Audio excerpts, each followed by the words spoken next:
राजकुमारी पद्मिनी सिंघल के राजा गंधर्व और रानी चंपावती की बेटी थी। वो इतनी सुंदर थी कि उनकी खूबसूरती के चर्चे दूर दूर तक फैले हुए थे। उनके लिए एक योग्य वर का चुनाव करने के लिए राजा गंधर्व ने एक स्वयंवर आयोजित किया, जिसमें पद्मिनी की सुंदरता की कहानियां सुन के कई राजाओं ने भाग लिया।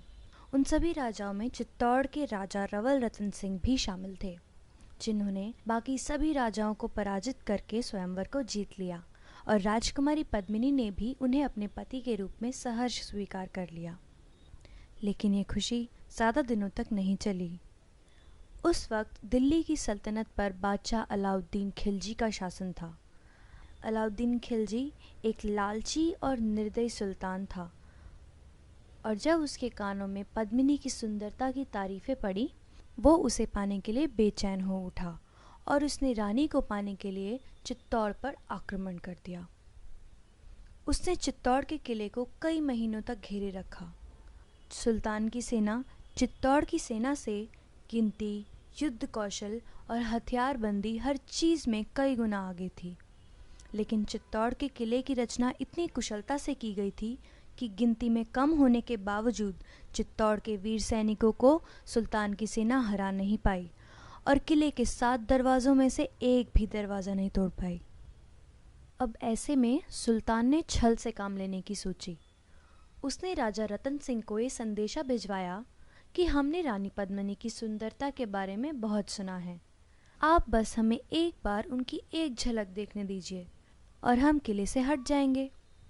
राजा रानी पहले तो ये प्रस्ताव सुनकर अत्यंत क्रोधित हुए, क्योंकि किसी भी पर पुरुष के सामने एक विवाहित स्त्री का प्रत्यक्ष होना राजपूत मर्यादा के विरुद्ध था। लेकिन इतनी छोटी सी बात के लिए वो चित्तौड़ के वीर सैनिकों का खून भी नहीं बहाना चाहते थे।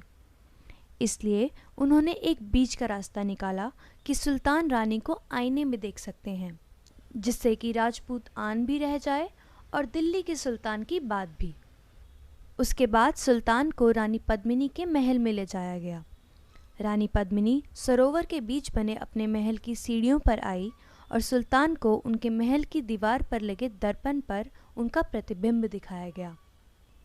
इतनी दूर से भी रानी का रूप देखकर सुल्तान अलाउद्दीन के नापाक इरादे और भी मजबूत हो गए। उन्होंने राजा रतन सिंह का शुक्रिया किया और उनसे विदा लेने लगे। राजा को बातों में लगाकर सुल्तान उनसे किले के 7 द्वार पार करवा लाए, और जैसे ही वे आखिरी द्वार पर पहुंचे, जाल बिछाए तैयार सुल्तान के सैनिकों ने रतन सिंह को बंदी बना लिया और उन्हें दुर्ग के बाहर एक शिविर में कैद कर लिया। अलाउद्दीन खिलजी ने रानी पद्मिनी के लिए एक संदेश भेजकर ये शर्त रखी कि अगर वो उन्हें खुद को सौंप देती हैं तो वो रतन सिंह को आज़ाद कर देगा।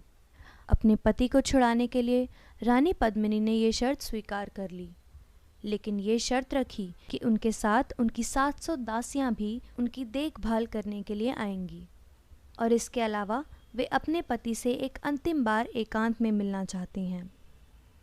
सुल्तान को इस शर्त से कोई समस्या नहीं थी, लेकिन वो ये नहीं जानता था कि रानी की दासियों के वेश में चित्तौड़ के छटे हुए सैनिक 700 पालकियों में स्त्री के वेश में बैठे थे, और हर पालकी को उठाने का काम भी वीर सैनिक ही कर रहे थे।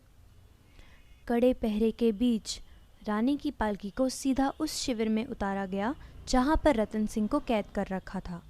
लेकिन उस पालकी में भी पद्मिनी नहीं, बल्कि उनका 12 साल का भतीजा बादल था, जिसने आते ही रतन सिंह को आज़ाद किया और उसके एक इशारे पर सभी सैनिक पालकियों से उतरकर अचानक ही सुल्तान की सेना पर टूट पड़े। इस बात से अनजान सुल्तान की भारी सेना को भी संभलने में वक्त लगा, और राजा रतन सिंह को सुरक्षित किले में वापस पहुंचा देने के लिए इतना समय ही काफ़ी था। उस दिन के बाद कई दिनों तक सुल्तान और चित्तौड़ के सैनिकों में युद्ध चलता रहा, लेकिन धीरे धीरे चित्तौड़ के वीर सैनिक वीर गति को प्राप्त होने लगे और चित्तौड़ का किला कमज़ोर पड़ने लगा। जब रानी को ये प्रत्यक्ष दिखने लगा कि चित्तौड़ की हार निश्चित है, उन्होंने सुल्तान के हाथ पड़ने की बजाय आग में जल जाना बेहतर समझा। किले की सभी महिलाओं ने भी उनके इस निर्णय का समर्थन किया। राजपूतों में इस प्रथा को जौहर का नाम दिया जाता था। एक तरफ जहां सुल्तान किले के द्वार पे द्वार भेद रहे थे, तो वहीं इस तरफ किले के अंदर एक विशाल चिता का निर्माण किया गया। रानी पद्मिनी के साथ 16,000 राजपूत महिलाओं ने अपने संबंधियों से अंतिम विदा ली और उस जलती चिता में आहुति की तरह समा गई।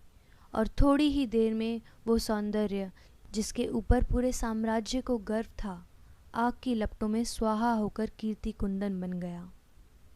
महाराणा रतन सिंह के नेतृत्व में 30,000 राजपूत सैनिक केसरिया बाना बांधकर हर हर महादेव का नारा लगाते हुए सुल्तान की सेना पर भूखे शेरों की तरह टूट पड़े और अद्भुत पराक्रम दिखाते हुए वीर गति को प्राप्त हुए। खून से रंगारंग सुल्तान ने जब किले में प्रवेश किया तो भीतर उसे कोई भी नहीं मिला।